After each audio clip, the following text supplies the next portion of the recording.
Hi folks, and welcome back to Meaningful Money.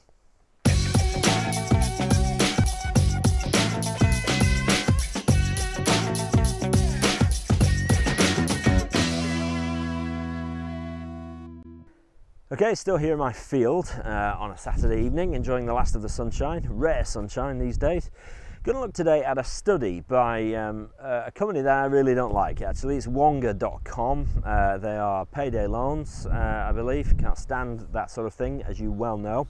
But they've done a study, so I'm nicking their work and benefiting from it myself. And the study sort of highlighted the 10 most baffling financial terms in the UK, right? So I thought I'd look at each of those terms and define them for you. So do my bit to broaden the knowledge of the UK when it comes to financial things. So as ever, before we get into that, my friends down here in the bottom right, that's 7 Investment Management. They continue to sponsor me here on Meaningful Money, for which I'm extremely grateful.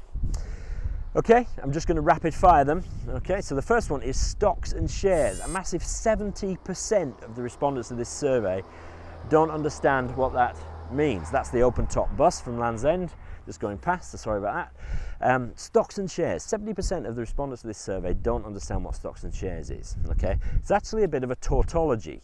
Those two words almost mean the same thing, stocks and shares. A share is a tiny slice of a company, so you own a share in a company. You know, the clue's in the name really.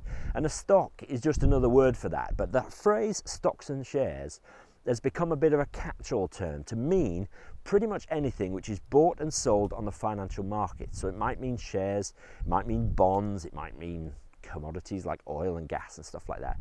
That sort of generic term, stocks and shares, means all that stuff, things which are sort and bold, bought and sold on the financial markets. Okay, so that's number one, down.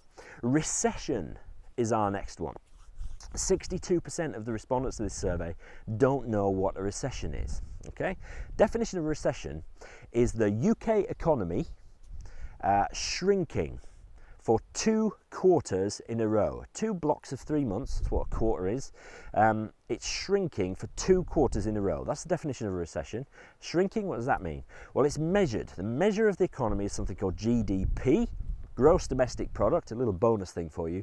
And GDP is simply the total value of everything we make and sell in this country. Every product and service in this UK, in this country, if you add up the value of all that, that's the GDP in any one year, okay? And if GDP shrinks, and it shrinks for 2 quarters in a row, that's your recession, okay? Clear as mud. The next one is audit, okay? An audit is simply a thorough going over, and usually when you're talking about audits, you're talking about the accounts, say, of a company. So if my company has its accounts audited, it means I get an accountant in and they go through everything with a fine-tooth comb, look at all the ins and outs. That's an audit. It's essentially a thorough going over to make sure things are going well and correctly. Fourthly is dividend. Now, we talked a little bit about stocks and shares.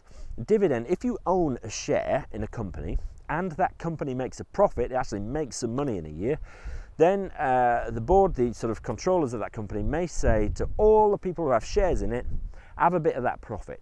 Okay, and they make a dividend payment. It's like your little slice of the profit that the company makes. It's your reward for owning that company's shares. Right? So it's the income you get off a share. Next is inflation. Okay, so you understand why people don't understand this, but hot topic at the moment and most of the time actually. Inflation is the increase in prices over time. So if last year a loaf of bread cost £1, but this year it costs £2, then it's gone up by 100%, okay? God forbid inflation ever gets there, okay? But inflation is the increase in prices over time. Or the flip side to that is the decrease in the buying power of money, but I'm not going to muddy the water any further. So if things go up in price, that's inflation. Next is mortgage. Unbelievable. Mortgage, people don't understand what this term means. A mortgage is a loan secured on a property. So if you want to buy a house, you take out a mortgage. It means you go to the bank or the building society or whatever and say, can I borrow the money please to buy this house? And they say yes, but in return they take an interest in the house. They take what's called a charge over it, which simply means that if you don't pay the loan back, they take your house off you. So it's a loan to buy a property and it's secured on that property. Next is interest.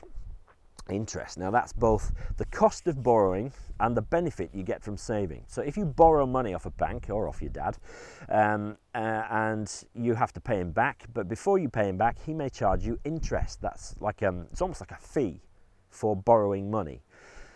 On the flip side to that is that if you put money in a deposit account with a bank, then you will be given interest by the bank as your benefit of saving with them. I was going to check the time actually. We're 5 minutes in, would you believe, nearly.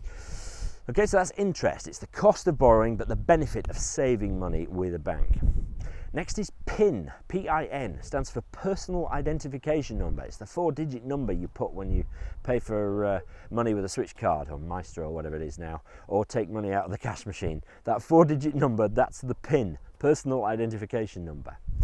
Next is overdraft. An overdraft is where if you, let's say you have no money left in the bank, but you write a check, and the check is sent to the bank.